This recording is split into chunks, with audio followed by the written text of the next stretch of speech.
अगर आपको नीतीश कुमार को ही एनडीए का सीएम फेस बनाना है तो फिर इसमें देरी क्यों? और कहीं अब सवाल यही बन रहे हैं कि क्या नीतीश कुमार को साइडलाइन तैयारी लगाने की तैयारी कर रही है?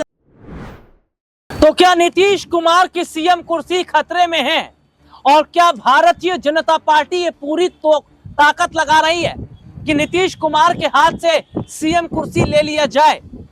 इस साल बिहार में विधानसभा के चुनाव होने वाले हैं, लेकिन बिहार के विधानसभा चुनाव से पहले जिस तरीके से प्रधानमंत्री नरेंद्र मोदी ने नीतीश कुमार की तारीफ की, जेपी नड्डा और नीतीश की मुलाकात हुई, उसके बाद सियासी अटकलें ये लगाए जाने लगे कि क्या इस बार नीतीश सीएम चेहरे पर नहीं रहेंगे? क्या नीतीश इस बार मुख्यमंत्री चेहरा नहीं रहेंगे?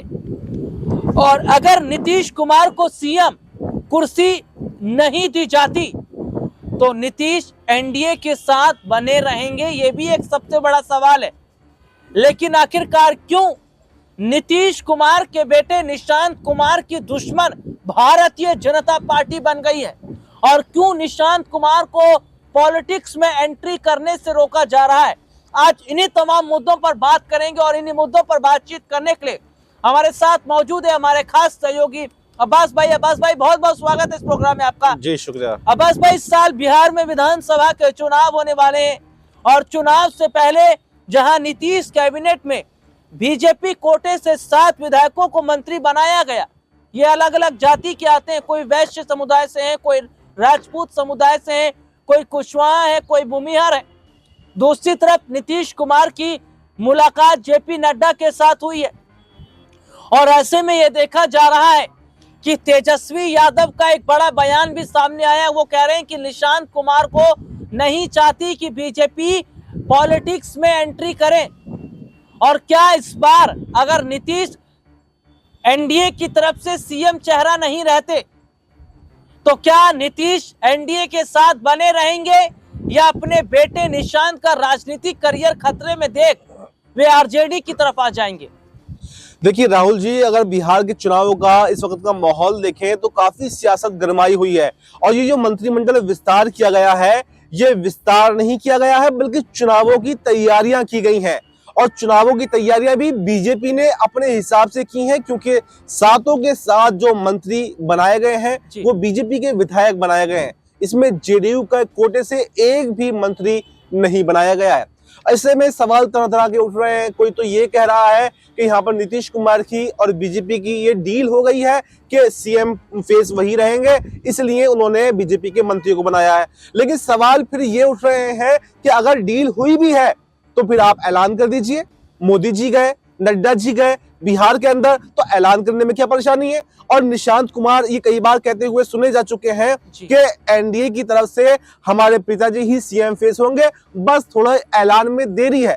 लेकिन सवाल तो यही सबसे बड़ा बन रहा है कि आखिर ऐलान में देरी क्यों है? अगर आपको नीतीश कुमार को ही एनडीए का सीएम फेस बनाना है तो फिर इसमें देरी क्यों? और कहीं अब सवाल यही बन रहे हैं कि क्या नीतीश कुमार को साइडलाइन तैयारी लगाने की तैयारी कर रही है बीजेपी? जी वफा भाई, मेरे इसमें एक सवाल ये भी रहेगा कि भारतीय जनता पार्टी इतनी क्यों डर गई है कि निशांत कुमार पॉलिटिक्स में एंट्री ना करें? इसके लिए देखा जा रहा है कि बीजेपी पूरी ताकत लगा रही है जी। और दूसरी तरफ तेजस्वी यादव भी ये कह रहे हैं कि आखिरकार दिक्कत क्यों है भारतीय जनता पार्टी को कि अगर जेडीयू की कमान निशांत कुमार के हाथ में आए और निशांत कुमार भी बिहार की पॉलिटिक्स में उतरे, तो क्या बीजेपी ये सोच रही है कि अगर नीतीश के बेटे निशांत संभालेंगे तो बिहार में मुश्किलें उनके लिए हो जाएंगी, और अगर हमारा अपना ही कोई शख्स होगा जैसे लल्लन सिंह जैसा, वे अगर जेडीयू को संभालेंगे तो हम अपने हिसाब से काम करेंगे ना? जैसे महाराष्ट्र में हमने देखा कि शिंदे और अजीत पवार को जैसे नचाते हैं वैसे नाचना है।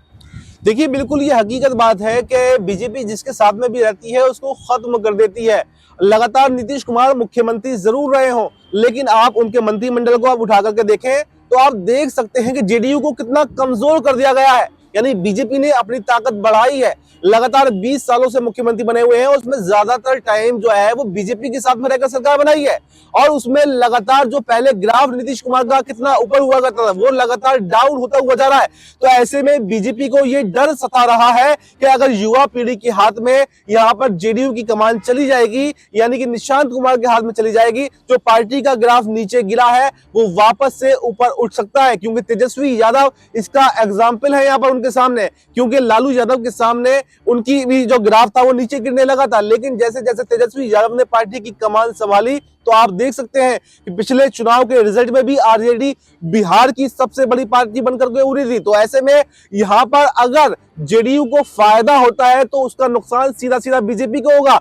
ऐसे में जैसे उत्तर प्रदेश के अंदर 2 लोकसभा चुनावों में 2 युवाओं की जोड़ी देखी गई, राहुल गांधी और अखिलेश यादव, तो ऐसे ही बिहार में यहाँ पर तेजस्वी यादव और निशांत कुमार की जोड़ी काफी अच्छा साबित हो सकती है। इसलिए बीजेपी उनको रोकने का प्रयास कर रही है। अब्बास भाई, इसमें मेरा एक सवाल है कि नीतीश कुमार लगातार बीजेपी की बैठकों से दूरी बना रहे थे, और देखा जाता है कि हाल ही में जिस तरीके से दिल्ली में जो अभी शपथ ग्रहण हुआ है, सीएम रेखा गुप्ता ने जो शपथ ली, जिसमें बीजेपी के कई बड़े लोग आए, मंत्री लोग आए, लेकिन इसमें नीतीश कुमार नहीं थे। इससे पहले भी दिल्ली आए, बीजेपी की बैठक से दूरी बनाते हैं। बिहार में बीजेपी के कई बड़े कार्यक्रम हुए, उसमें नीतीश नदारद रहते हैं। तो क्या नीतीश कुमार भी इस बात को मान रहे हैं, समझ रहे हैं कि बीजेपी उनके साथ खेल करने की कोशिश कर रही है? और आखिरकार इतना क्यों प्रेम जाग रहा है प्रधानमंत्री नरेंद्र मोदी का नीतीश कुमार को लेके कि वे लाडला मुख्यमंत्री बता दे रहे हैं, वे बहुत अच्छा मुख्यमंत्री उन्हें बता रहे हैं, बहुत जो है दोनों के बीच में बहुत अलग ही स्थिति बनी हुई है, कुछ तो खिचड़ी पक रही है। और क्या नीतीश को बहलाकर फुसलाकर काम किया जा रहा है? जैसे महाराष्ट्र में हमने देखा कि शिंदे को बहलाया फुसलाया गया, देवेंद्र फडणवीस को सीएम बनाया गया, दिल्ली में परवेश वर्मा को बहलाया फुसलाया गया, रेखा गुप्ता को सीएम बना दिया गया। तो क्या बिहार में भी कुछ इसी तरीके का होगा? लेकिन क्या नीतीश इसके लिए तैयार है? क्योंकि वजूद तो खत्म हो जाएगा ना फिर तो। देखिए, बिल्कुल बीजेपी का काम ही यही है कि बहला फुसलाकर वो रोके रखते हैं, आने वाले समय में बड़ी जिम्मेदारियों का झांसा देकर उनको रोके रखते हैं। देखिए, अब मैं थोड़ा सा जिक्र वसुंधरा राजे का भी करना चाहूंगा।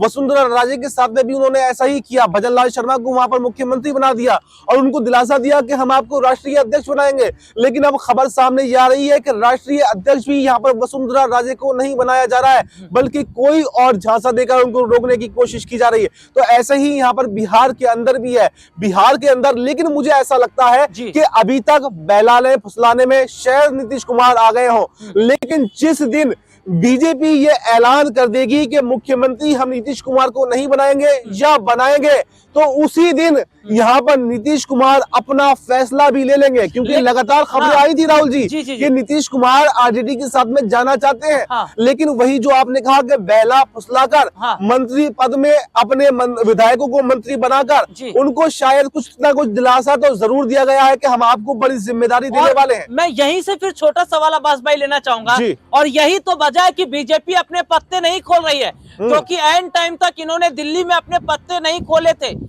और उसके बाद में रेखा गुप्ता को इन्होंने सीएम बना दिया था।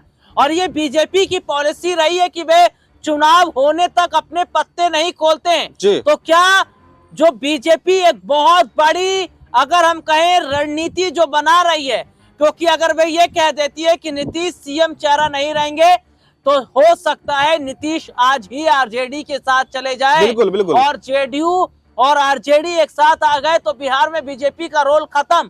तो क्या जो चालाकी नीतीश के साथ कहीं की जा रही है, क्या वे समझ रहे हैं क्या नीतीश? देखिए राहुल जी, समय हमारे पास थोड़ा कम है, इसलिए मैं बस शॉर्ट में इसका जवाब देना चाहूंगा कि नीतीश कुमार देखिए अनुभवी नेता है, वो समझते सब कुछ है।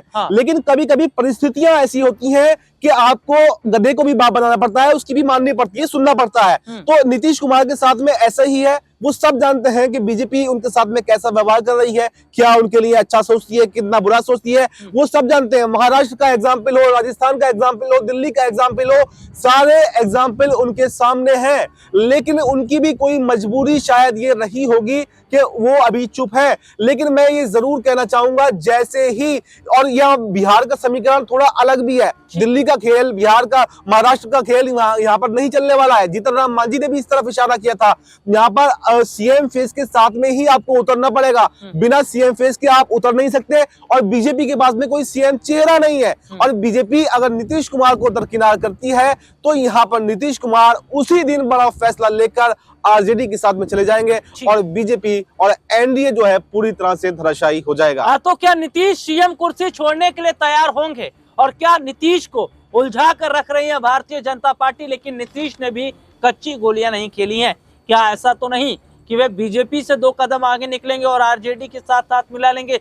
इस पूरे मुद्दे पर आपकी क्या राय है, कमेंट करके जरूर बताएं। फिलहाल आज के इस प्रोग्राम में तहीं आपसे फिर दोबारा मुलाकात होगी, तब तक के लिए इजाजत दीजिए, नमस्कार।